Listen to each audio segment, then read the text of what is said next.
কুমিল্লার মুরাদনগরের করিবাড়ি গ্রামে ৩ জনকে পিটিয়ে হত্যা করেছে। আর এ বিষয়ে আরো কিছু তথ্য আমরা জানতে চাই। আমাদের সহকর্মী খোকন চৌধুরী আমাদের সঙ্গে যোগ দেবেন। খোকন, একটু জানাবেন এই ঘটনার বিস্তারিত কি তথ্য আপনার কাছে আছে?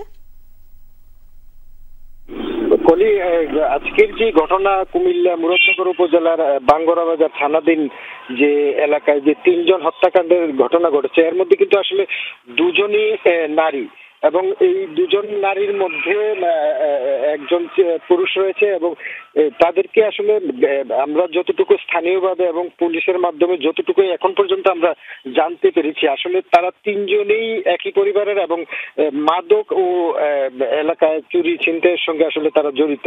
ফলে আসলে গ্রামবাসী নাকি এখানে যে স্থানীয়রা রয়েছেন তারা ক্ষুব্ধ হয়েই কিন্তু আজকে তাদের উপরে আক্রমণ চালায় এবং গণপিটুনি দেয়।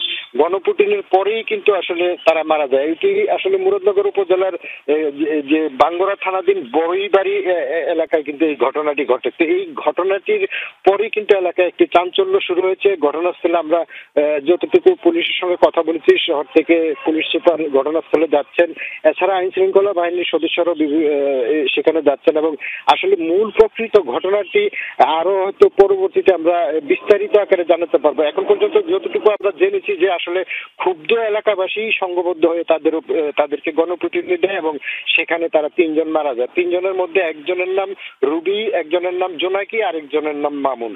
এই ৩ জন ঘটনাস্থলে নিহত হয়। জি খোকন, আপনাকে ধন্যবাদ।